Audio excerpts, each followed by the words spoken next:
और बड़ा सुंदर वस्त्र बनाया और भगवान उस वस्त्र को पहनकर और चल दिया। ग्वाल वालों ने कहा कन्हैया वस्त्र तो बड़ा अच्छा हो गया, लेकिन चंदन और पुत जाता तो हम लोग लगने लगते बढ़िया ठाट बाट। आगे गए तो कुब्जा कंस के लिए चंदन लेकर के जा रही थी।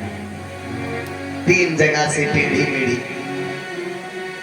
कुरूपवान भगवान ने कहा अरे सुंदरी। कुब्जा ने कहा मजाक बना रहे महाराज हमारा। 3 जगह से टेढ़ी मेढ़ी काली कलूटी हम हैं और आप हमको सुंदरी कह रहे हैं। भगवान ने कहा मृषान बचन हमार। अरे जो हमने कह दिया सो कह दिया, तुम सुंदरी ही हो और भगवान ने कह दिया यदि नहीं भी होगा तो हो जाएगा। भगवान ने सुंदरी कहा कि सुंदरी थोड़ा सा इन ग्वाल वालों के भी चंदन लगा दो। कुब्जा ने मानो अपना अहोभाग्य समझा और सारे ग्वाल बाल के मस्तक को चंदन से लेप दिया। यद्यपि वो चंदन कंस के लिए लेकर जा रही थी, लेकिन भाव में आकर के भगवान की भी चंदन लगाया। और भगवान क्या करेंगे, आप 1 कदम चलेंगे तो भगवान 10 कदम चलेंगे। जो तू आवे एक पग तो मैं आऊं पग 60, लेकिन जो तू होवे काठ सो तो मैं लोहे की लाट। अगर आपको भगवान से कोई मतलब नहीं है तो भगवान को भी आपसे कोई मतलब नहीं। लेकिन आप जब अपने भाव को परमात्मा को देंगे तो प्रतिक्रिया रूप में भगवान अपनी कृपा दृष्टि बरसाए। कुब्जा ने बिना विचार किए बिना सोचे वह चंदन का लेप भगवान के और सभी ग्वाल बालों के लगा दिया। भगवान ने कहा, ग्वाल बालों ने कहा देखो लाला तुमने सारा चंदन तो हम लोगों का के ऊपर बतवा लिया, लेकिन कुछ दिया नहीं इसको कुछ दिया नहीं। भगवान ने कहा तो दे दे। ग्वाल बालों ने कहा कुछ तो दे ही दो। और भगवान ने कुब्जा के दाढ़ी में यूं हाथ लगाया, एक हाथ कमर पर लगाया और पैर से उसके तलवे पैर को दाब दिया। ग्वाल सोचे ये क्या कर रहे हैं। कृष्ण भी 3 जगह से टेढ़े और एक कुब्जा भी 3 जगह से टेढ़ी। अच्छी जोड़ी है टेढ़ा टेढ़ी की, अच्छी जोड़ी है, लेकिन करने क्या जा रहे हैं। और भगवान ने कहा भी दिखाते हैं क्या कर रहे हैं। और जो ही एक झटका मारा कि वह 3 जगह से टेढ़ी मेढ़ी कुब्जा परम सुंदरी बन गई।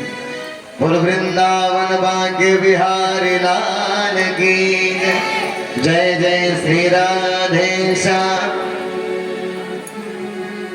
और भगवान ने कुब्जा को कुरूप से परम सुंदर बना दिया और इतनी सुंदर हो गई वह युवती, उसके मानो प्रसन्नता का ठिकाना नहीं।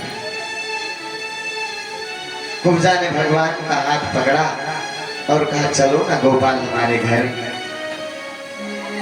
भगवान ने कहा अभी समय नहीं है, लेकिन हम अवश्य ही तुम्हारे मनोरथ को पूर्ण करेंगे। और ऐसा कहकर भगवान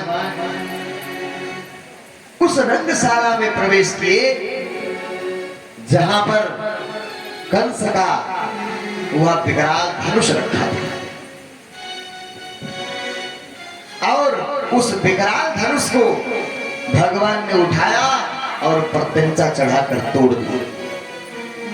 जो ही तोड़ा कंस को खबर भी नहीं, कंस तो घबरा गया महाराज।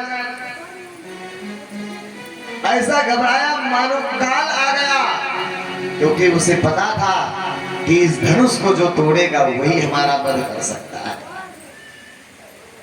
और जब कंस ने यह देखा कि वो मानो हमारे सर पे काल मंडरा रहा हो, तो कंस ने अपनी फौज तो पहले से ही तैयार कर रखी। एक कुबलिया पीड़ नामक हाथी को रात भर मदिरा पान कराया कि यह हाथी ही इनको मारेगा। अब हाथी तो हाथी को क्या पता कि कौन आदमी है कौन क्या है। तो उस हाथी को रात भर मदिरा पान कराया गया और उस मदिरा पान में हाथी उन्मत्त हो गया, मानो पागल हो गया। भगवान कृष्ण और बलराम जो ही प्रवेश किए रंगभूमि में, महावत ने उस कुबलिया पीड़ नामक पागल हाथी को छोड़ दिया और जो ही वो भगवान के ऊपर टूटा, भगवान पहले तो आगे हुए और फिर मुड़ करके एक मुक्का जो मारा कुबलिया पीड़ के सर पर कि कुबलिया पीड़ का राम नाम सत्य हो गया। यह भगवान का पौरुष है। बोल वृंदावन बाके बिहारी लाल की। और भगवान ने कुबलिया पीड़ नामक हाथी का संहार किया और उसके दोनों दांत उखाड़ दिए। दोनों दांत उखाड़ के एक दांत बलराम जी और एक दांत भगवान कृष्ण दे करके आगे चले गए। और जिस प्रकार त्रेता युग में रंग भूमि जब सिय बगुधारी, रंग भूमि जब सिय बगुधारी, रंग भूमि जब सिय बगुधारी, देखी रूप मोहे नरनारी, देख रूप मोहे नरनारी, रंग भूमि जब सिय बगुधारी। बोलो वृंदावन बाके बिहारी लाल की। और भगवान जब रंगभूमि में उपस्थित हुए तो सब लोग भगवान को देखे। छोटे छोटे दो बालक,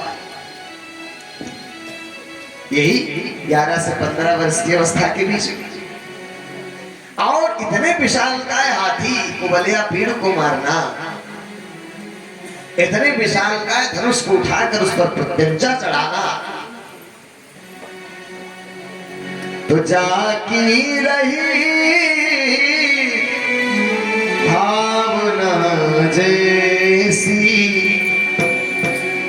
जिसका जो भाव था। देखिए, परमात्मा जो वास्तव में होता है उसको आप जिस भाव में देखेंगे वो वैसे दिखाई देने लगे। तो स्त्रियों को साक्षात कामदेव दिखाई दे रहे थे, असुरों को अपनी मृत्यु महाकाल दिखाई दे रहे थे, कंस को साक्षात मृत्यु दिखाई दे रहे थे, भक्तों को भगवान दिखाई दे रहे थे। जिसका जिस प्रकार का भाव था उसने भगवान को उस रूप में देखा। और जो ही भगवान उस रंगभूमि में पहुंचे तो दो राक्षस जो कंस के बड़े बड़े पहलवान थे, उनका नाम था चाणूर और मुष्टिक। चाणूर और मुष्टिक ने भगवान को ललकारा, अरे यशोदा के लाला, अरे पूतना को मारने वाले, आओ युद्ध करो। भगवान ने कहा बताओ तुम कहां मोटे मोटे आदमी लंबे चौड़े हट्टे कट्टे, और कहा हम लोग बालक, हमसे युद्ध करोगे? अरे अपने जैसे किसी को ढूंढो ना युद्ध करने के लिए। अरे अब ज्यादा छिपो छिपाओ मत, बातें मत बनाओ। तुमने इतने विशाल काय धनुष पर प्रत्यंचा चढ़ाकर धनुष को दो खंड कर दिया। कुबलिया पीड़ नामक हाथी के पास अद्भुत तेज अद्भुत पराक्रम को तुमने धूल में मिला दिया, और तुम अपने आप को साधारण योद्धा बताते हो। आओ युद्ध करो। ग्वाल बालों ने कहा चल कन्हैया लग जा, हम भी हैं तेरे साथ। और भगवान ने कहा अच्छा अब तुम लोग भी चाहते हो तो यही देख लो। और भगवान कृष्ण और बलराम दोनों दैत्यों से भिड़ गए। चाणूर के साथ भगवान कृष्ण और मुष्टिक के साथ बलराम जी भिड़ गए, और चलने लगी दांव पेच। और अंत में भगवान ने चाणूर का मर्दन कर दिया। जो ही भगवान ने एक मुक्का मारा, कुबलिया चाणूर के मुख से खून आया। चाणूर ने खून की उल्टी कर दी, और उधर बलराम जी ने मुष्टिक का वध कर दिया। जब चाणूर और मुष्टिक को मृतक देखा कंस ने, तो मानो कंस पागल हो गए। कंस चिल्लाने लगा मारो मारो, एक भी लोग जाने न पाए, कोई जाने न पाए, सबको मार डालो, मारो, पागल हो गया महाराज। और भयंकर युद्ध छिड़ा, और भगवान उसी बीच में गए और कंस के केश को पकड़ करके और भूमि पर पटक कर भगवान उसकी छाती पर चढ़ करके बैठे हुए। और भगवान जो ही एक बार उछले कि कंस का भी राम नाम सत्य हो गया। कंस की श्वास रुक गई और कंस अंत में शरीर छोड़ दिया। बोलो कंस मर्दन भगवान की जय।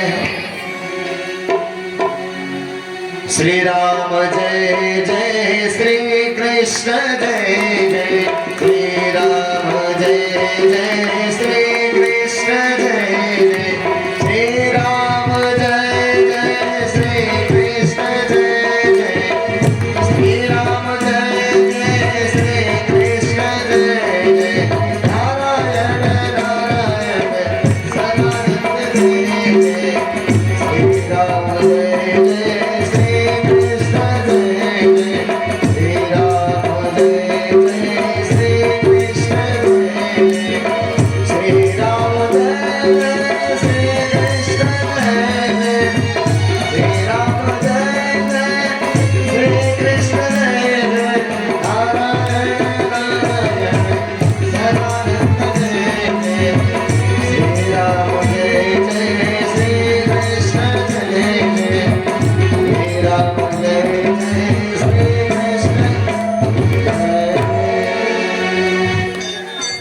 वृंदावन भाग्य बिहारी लाल की जय।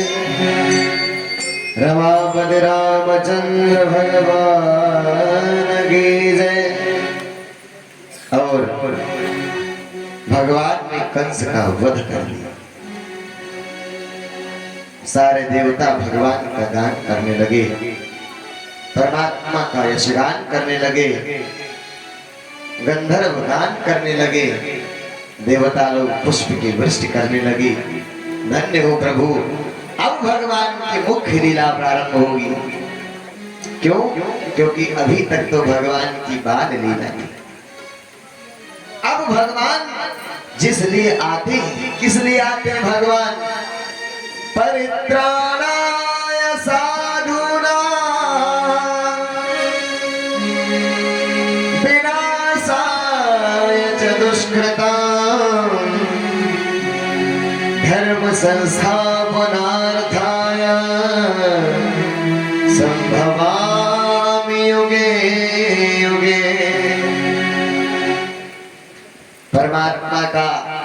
इस पृथ्वी पर पूर्णावतार का प्रमुख 3 कार्य होता है। परित्राणाय साधूनां, जो साधु पुरुष है, जो सज्जन है, उनकी रक्षा करना। विनाशाय च दुष्कृतां, और दुष्टों का विनाश करना। धर्म संस्थापनार्थाय, और धर्म की स्थापना करना। संभवामि युगे युगे। तो भगवान की अब दुष्ट दलन वाली लीला प्रारंभ हो गई।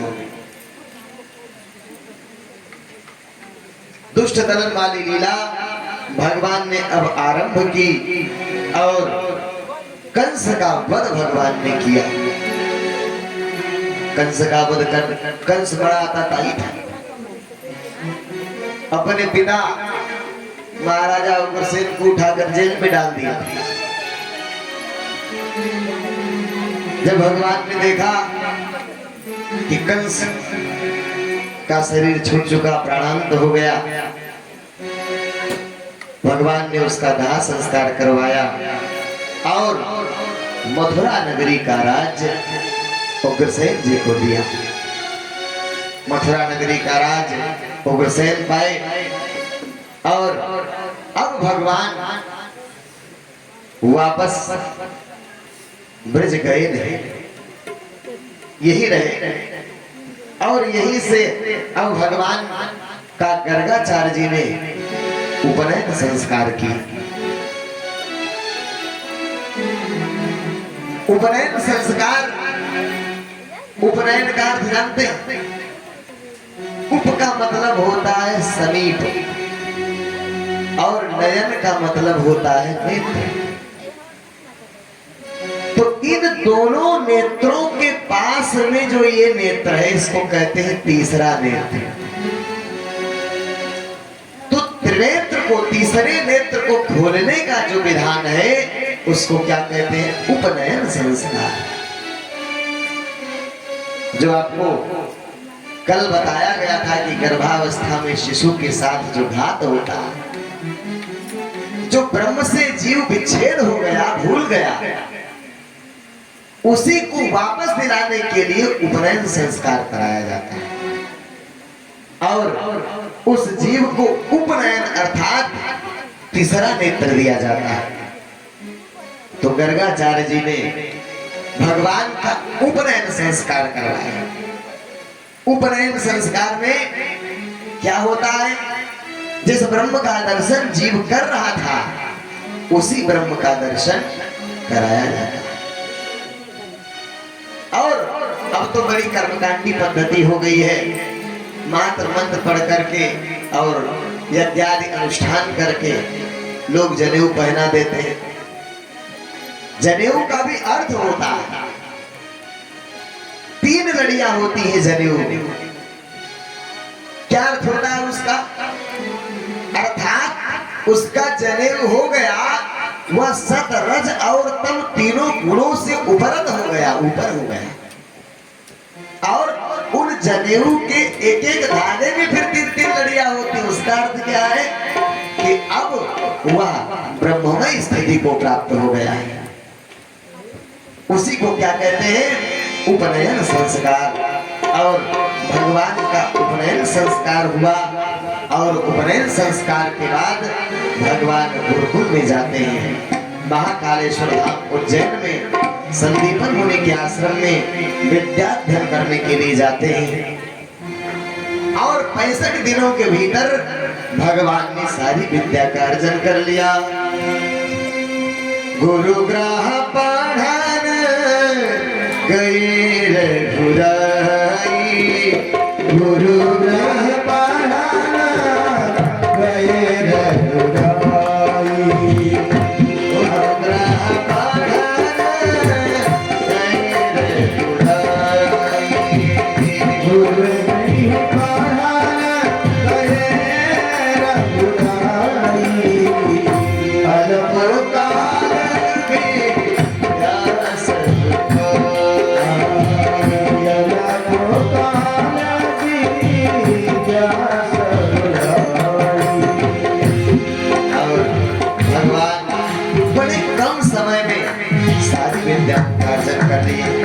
क्योंकि भगवान तो सारी सृष्टि के ज्ञान के स्रोत है, उनको ज्ञान की आवश्यकता नहीं है, लेकिन लीला के अंतर्गत भगवान यह भी करते हैं।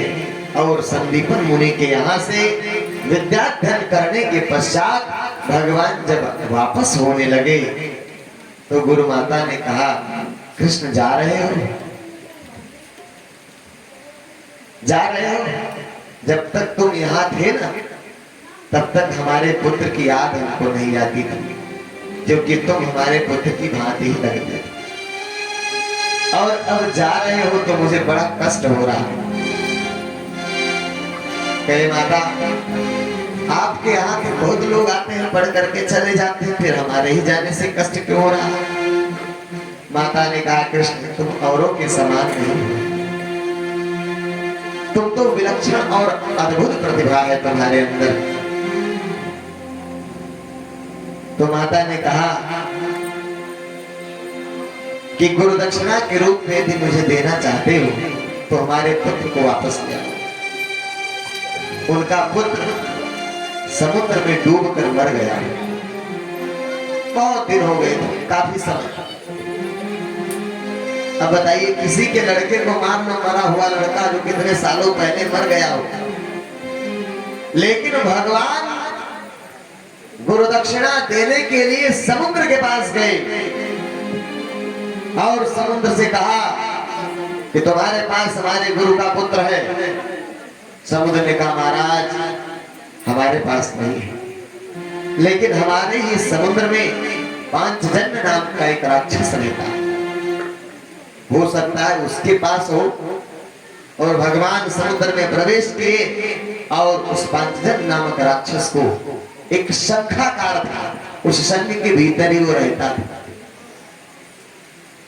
और उस दैत्य को भगवान ने निकालकर और उसका मर्दन किया, लेकिन उस शंख में भी मिला नहीं गुरुपुत्र। जब नहीं मिला, भगवान उस पांचजन्य शंख को लेकर के और शंख ध्वनि करके यमलोक पहुंच गए। जब सोच देखा कि यमराज ने भगवान साक्षात आए हैं, तो यमराज ने भगवान का बड़ा दिव्य स्वागत किया और साष्टांग प्रणाम करके बोला, प्रभु कैसे आपका आगमन हुआ? भगवान ने अपने पांचजन्य शंख का निनाद किया, समस्त देवलोक प्रसन्न चित्त हो गए।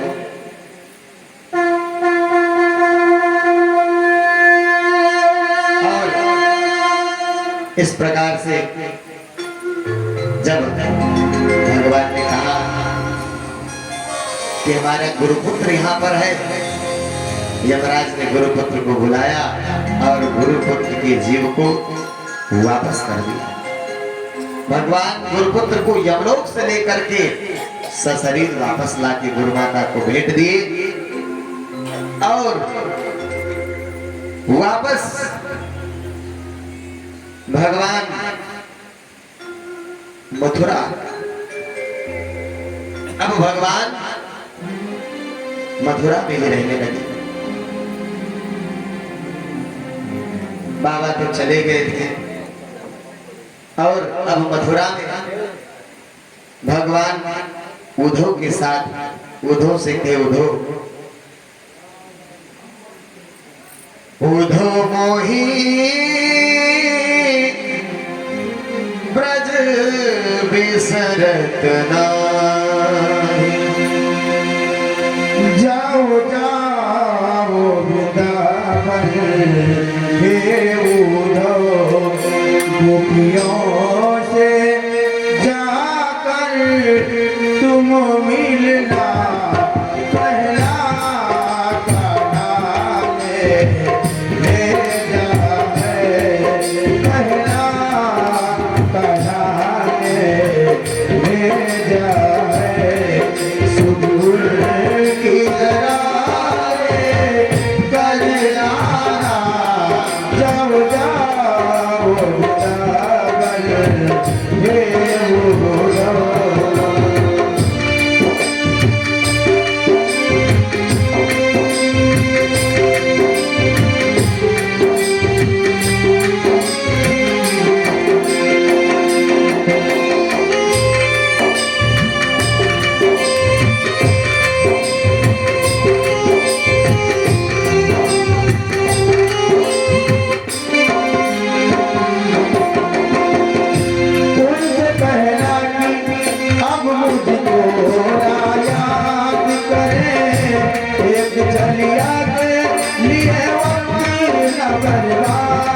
करे, उससे कहना कि वो मुझको नाराज करे, एक क्षण याद लिए वक्त न बर्बाद करे।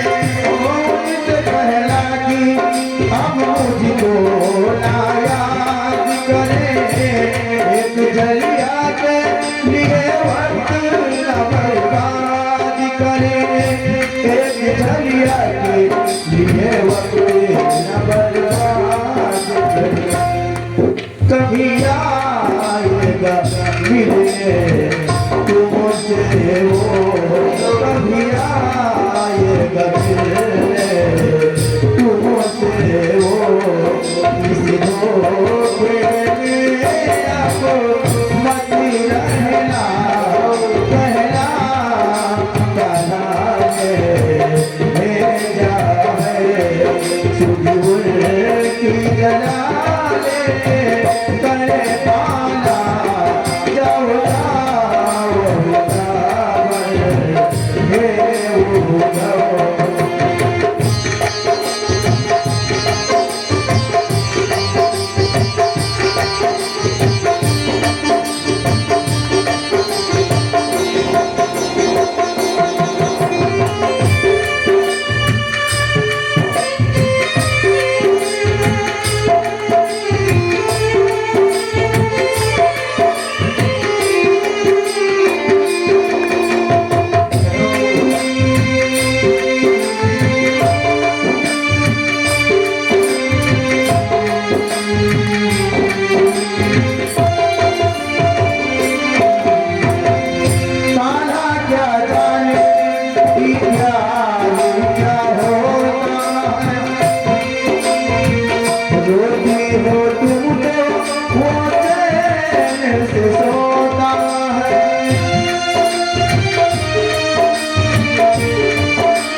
पागल हो क्यों देखती हो सासा बोला कहना काला भेजा है कहना काला भेजा है।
की जय। और भगवान ने उद्धव जी को ब्रह्म ज्ञान भी था, लेकिन देखिए ब्रह्म ज्ञान और परम ब्रह्म के ज्ञान में अंतर होता है। ब्रह्म ज्ञान उद्धव जी के पास था, लेकिन परम ब्रह्म का ज्ञान भगवान कृष्ण के पास था। तो ब्रह्म ज्ञान की धारणा क्या है? अयम आत्मानं ब्रह्म, प्रज्ञानम ब्रह्म, सर्वनंतम ब्रह्म, सब ब्रह्म है, ऐसी धारणा है। किसकी? ब्रह्म ज्ञान कि सभी लोग ब्रह्म हैं, आप भी ब्रह्म, हम भी ब्रह्म, सारी दुनिया ब्रह्म ब्रह्म ब्रह्म ब्रह्म है। लोग किसी को इसी की आड़ में कहते रहे हम भी भगवान, तुम भी भगवान, सब भगवान है भगवान है। तभी कृष्ण जी कौन थे? जब जब हो धर्म कहानी, यदा यदा ही धर्मस्य, जब जब धर्म की आग होती है तब तब भगवान आता है। जब हम ही तुम्हें सब लोग भगवान है तब आने की क्या जरूरत है उसको? हम सभी आप भगवान, हम सबके अंदर भी भगवान नहीं है। हम सबके अंदर कौन है? जीवात्मा, आप साधारण जीव है। तो उद्धव जी के पास यही ज्ञान था, ब्रह्म ज्ञान। और उद्धव जी उस ब्रह्म ज्ञान को बघारने के लिए भगवान कृष्ण को भी पता था कि इनको ब्रह्म ज्ञान का अपने बड़ा अभिमान है। तो कहे उद्धव थोड़ा इस ब्रह्म ज्ञान को लेकर के चले जाओ। कहाँ? गोपियों के पास। जाओ जाओ वृंदावन हे उद्धव। और कहाँ मिलना? गोपियों से जाकर के मिलना। थोड़ा उनको भी ब्रह्म ज्ञान का उपदेश देकर के आओ ना। उद्धव जी कहे क्यों नहीं? और उद्धव जी कहे जब गोपांगनाओं ने देखा तो उद्धव जी और भगवान कृष्ण का सकल सूरत काफी हद तक मिलता। तो जब पहुंचे तो राधा जी को लगा कि कहीं भगवान ही तो नहीं आ रहे हैं, सब बड़े प्रफुल्लित हो। लेकिन जब नजदीक आई तो उनको पता लगा कि ये तो उद्धव जी। तो थोड़ा सा पर्दा हटा दी। उद्धव जी आए, अपने ज्ञान का उपदेश देने लगे। अरे कृष्ण भी ब्रह्म है, हम भी ब्रह्म है, तुम भी ब्रह्म हो, फिर रोना क्यों? एक जब सब ब्रह्म ही ब्रह्म है तो रोना क्यों? इसके लिए रोना है, क्यों रोना है? उद्धव जी अपने ब्रह्म ज्ञान का उपदेश देने लगे। उद्धव जो सुधो गहो वही मार्ग, ज्ञान की जहाँ तेरी गुदरी है। उद्धव जो सुधो गहो वही ज्ञान की जहाँ तेरी, उद्धव जो सुधो गहो वही मार्ग, ज्ञान की जहाँ तेरी गुदरी है।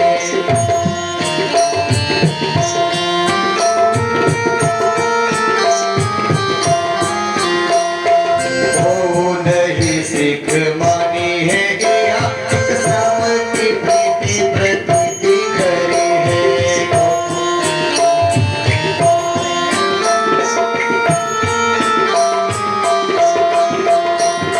ये ब्रज बाला सब एक सी, ये ब्रज बाला सब एक सी, हरिचंद्र जो मंडल जो हो ज्ञान सिखाई रूप में भागी करी।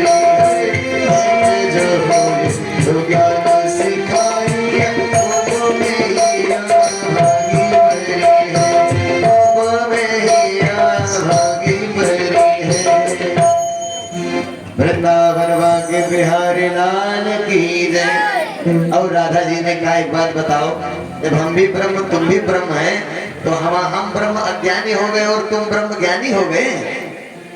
जब ब्रह्म ब्रह्म बराबर है तो बराबर का ज्ञान होना चाहिए। तो आप भी ब्रह्म हम भी ब्रह्म, तो आप हमको उपदेश कैसे दे रहे हैं? उद्धव जी को समझ में आ गया कि नहीं, सब शरीर में ब्रह्म नहीं रहता है, ये ज्ञान कहाँ से मिलेगा? तो राधा जी ने कहा भगवान कृष्ण से उन्हीं के शरण में जाओ और वही ज्ञान आपको मिलेगा। और इधर कंस की दो पत्नियां थी, अस्थि और प्राप्ति। अस्थि और प्राप्ति अपने पिता जरासंध के पास गई और रो रो कर सुनाई कि बताइए कृष्ण ने हमारे पति को मार डाला। जरासंध भगवान से बदला लेने के लिए भगवान से युद्ध करने को ठाना और भगवान कहे देखो राहु भैया अब इस हाथ पैर से बात नहीं बनेगी। और भगवान ने आह्वान किया, गरुड़ ध्वज और तारक ध्वज नामक 2 रथ प्रकट हुए भगवान के लिए, जो भगवान की वास्तविक रथ है अपन। और उन पर रथ पर आरूढ़ होकर भगवान ने जरासंध से युद्ध किया। 1 बार हारा, 2 बार हारा, 3 बार हारा, करते करते जरासंध ने 17 बार भगवान पर चढ़ाई की मथुरा पर और 17 बार पराजित होकर के मौकी खा कर गया। लेकिन फिर भी माना नहीं और 18वीं बार भगवान ने कुछ ऐसी लीला रची कि इधर काल यवन और उधर जरासंध दोनों भगवान के ऊपर आक्रमण करने के लिए 18वीं बार तैयार हो गए। और जरासंध ने जब आक्रमण किया तो भगवान ने कहा भैया अब आगे भी तो चलना है। तो कहे अब छोड़कर भागना पड़ेगा। तो कहे बड़ी बदनामी होगी, रण छोड़कर भागोगे तभी से भगवान रण छोड़ कहलाए। बोलो रण छोड़ भगवान की।